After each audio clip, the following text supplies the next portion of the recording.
MTP के बारे में पढ़ते हैं। एमटीपी, एम से हो गया मेडिकल, टी से टर्मिनेशन ऑफ प्रेगनेंसी। समझते हैं टर्मिनेशन क्या होता है और सस्पेंडेड क्या होता है।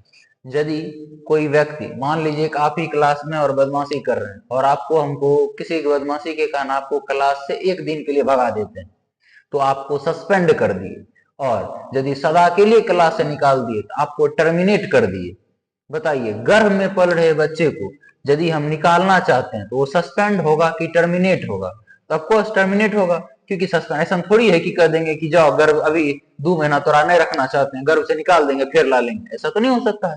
टर्मिनेट करना होगा, यानी पूर्णतः खत्म करना होगा। इसीलिए टी का मतलब होता है टर्मिनेशन। क्या खत्म करेंगे? प्रेगनेंसी। कौन सी? जादू से कि मेडिकल विधि? मेडिकल विधि से। इसीलिए गर्भ को खत्म करने की विधि को कहा जाता है MTP, medical termination of pregnancy. Hindi में कहते हैं स्वगर्भता चिकित्सीय समापन। समझते हैं ये क्या है? अधिकांशतः तो एमटीपी गर्भ में पल रहे भ्रूण को मारने के लिए किया जाता है, लेकिन हमको पता है हमारे समाज में भ्रूण हत्या होती तो है, लेकिन किसका होता है? मेल का होता है कि फीमेल का होता है? मेल का होता है कि फीमेल का होता है? ये आपको भी पता होगा कि भ्रूण हत्या किसका होता है, मेल का होता है कि फीमेल का होता है। तो यही वास्तविकता है कि सबसे ज्यादा भ्रूण हत्या लड़कियों का होता है। समझना है एमटीपी क्या है। एमटीपी में सस्पेंड करेंगे कि टर्मिनेट करेंगे प्रेगनेंसी को? तो टर्मिनेट करना है। इसका परिभाषा में ही हम अधिकांश बुक पढ़े, बहुत जगह पर मिला जिसमें लिखा हुआ था जब कोई मादा स्वेच्छा से यानी अपनी इच्छा से गर्भ में पल रहे भ्रूण को मार दे, गर्भ में पल रहे भ्रूण को मार दे, तब उसे कहते हैं एमटीपी। अब चाहे मां के गर्भ में पल रहे बच्चा लीगल है या इलीगल, वैध है या अवैध है, कभी भी 99.99% महिला, अब वो कुछ वो ऐसा रहता ही है ऐसा वाला, लेकिन इतनी प्रतिशत महिलाएं, चाहे वो वैध हो या अवैध भ्रूण हो, वो कभी भी अपनी इच्छा से पल रहे गर्भ में भ्रूण को नहीं मारती है। ये एक सामाजिक दबाव या किसी अन्य प्रकार की दबाव होती है जिसमें महिलाएं हाँ भर देती है कि नहीं एमटीपी करवाना है। सरकार एमटीपी पर बैन लगा दी, लेकिन इसको नियम और कानून के तहत इसे लागू भी रखा है कि इस कंडीशन के साथ एमटीपी करा सकते हैं। यदि पहले तो था कि विवाहित महिला ही एमटीपी करा सकती है, लेकिन 2021 में फिर जो अपडेट किया गया एमटीपी एक्ट को, तो फिर अविवाहित महिलाएं भी एमटीपी करा सकती है यदि उसके गर्भ में पल रहे बच्चे को नष्ट करवाना है। गर्भ में पल रहे बच्चे को नष्ट ही क्यों करवाना है? यदि गर्भ में बच्चा आ गया है तो हो सकता है इसके कई कारण।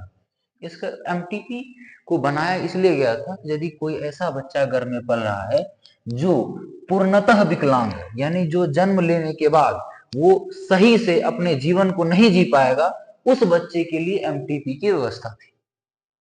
लेकिन हमारी समाज के लोगों ने मिलकर एमटीपी का दुरुपयोग करने लगा और गर्भ में पल रहे भ्रूण में जो मादा भ्रूण था उसका हत्या करना शुरू कर दिया, जिस कारण से सरकार को एमटीपी पर लगाम लगाने की आवश्यकता पड़ी। और एमटीपी एक्ट 1971 पूछा जाता है, एमटीपी एक्ट 1971, एमटीपी एक्ट कब आया था? 1971 में। लागू कब हुआ था? 1972 में, जिसके तहत कहा गया था कि एमटीपी कराने से पहले कानूनी सलाह और डॉक्टरों की सलाह के द्वारा ही किया जाता है। एमटीपी कब करवाना चाहिए? जब मंतव्य नहीं। एमटीपी यदि कभी भी करवा लेते हैं, मान लीजिए कि 9 महीना में भ्रूण डिलीवरी होता है और पता चला 7वें महीना में एकाएक ख्याल आता है नहीं अब गर्भ में पल रहे भ्रूण को मारना है, हमको नहीं रखना है इसको।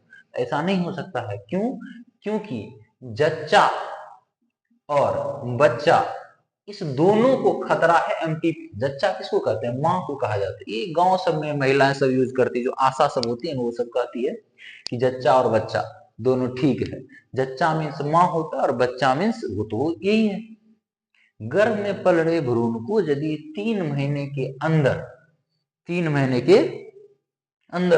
एमटीपी कराते हैं तो भ्रूण तो मर जाती है लेकिन मां सुरक्षित रहती है। इसीलिए एमटीपी को कराने का सुरक्षित समय माना जाता है 3 महीने के अंदर। एमटीपी कराने के दो विधि, एक होता है जिसमें कि आप सर्जरी करके बच्चे को निकाल दीजिए, एक होता है टेबलेट का जिसको कहते हैं एमटीपी कीट। एमटीपी कीट ये टेबलेट, इसका उपयोग करके गर्भ में पल रहे बच्चे के विकास को रोक दिया जाएगा। और भ्रूण जो ये दिख रहा है ना, ये प्लेसेंटा जो मतलब ये वाला होता है जो कि माँ के गर्भाशय के हिस्सा से जुड़ा हुआ था, पकड़ा हुआ रहता है, इसको छोड़ा देती है। उसके बाद शरीर से भ्रूण को बाहर निकाल दिया जाता है। एमटीपी कराने का मेन कारण यही है कि हमारे देश का तो अलग ही कहानी है कि एमटीपी कराने का भारत में 97% कंडीशन है कि गर्भ में पल रहे भ्रूण को मारना है, और वो भ्रूण भी कौन है, फीमेल है। इसीलिए सरकार को एमटीपी पर एक्ट लगाना पड़ा 1971 के तहत। ऐसे भी अब तो धीरे धीरे घटने लगा क्योंकि समाज में शिक्षा बढ़ने लगी, संरचना भी ठीक होने लगा कि समाज में जो इस तरह की कुरीतियां पल रही है इनसे बचें। और चाहे वो मेल हो, फीमेल हो, लड़का हो, लड़की हो, इस सब पर भेदभाव नहीं करना चाहिए। क्योंकि चाहे वो लड़का हो, लड़की भ्रूण हत्या करके मार तो दे रहे, लेकिन आप जिसे पैदा लिए वो भी एक समय भ्रूण ही थी। यानी कि हमारी माताएं भी एक समय मादा भ्रूण ही थी। यदि उसको मार दिया गया होता तो फिर हम और आप पैदा नहीं लिए होते। इसीलिए मादा भ्रूण हत्या को नहीं मारना चाहिए। इसीलिए कहा जाता है आओ घर में अलग जगाएं, कन्या संतान को गले लगाएं।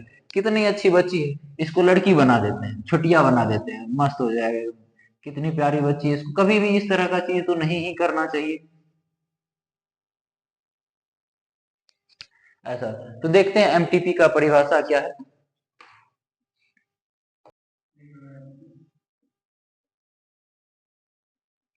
जब कोई मादा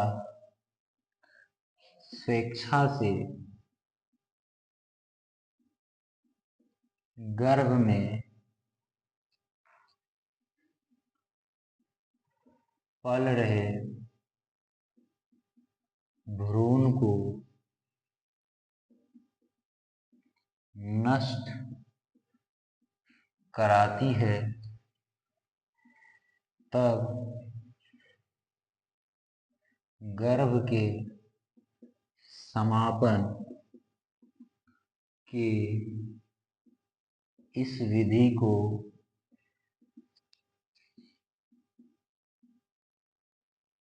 एमटीपी कहते हैं। एमटीपी एक्ट कब लागू हुआ था, ये आप खुद से कमेंट में लिख दीजिएगा, छोड़ देते हैं जगह। लागू हुआ था और एमटीपी कराने का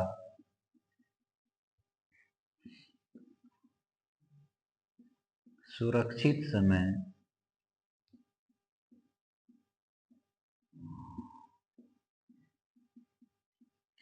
3 महीने के अंदर होता है।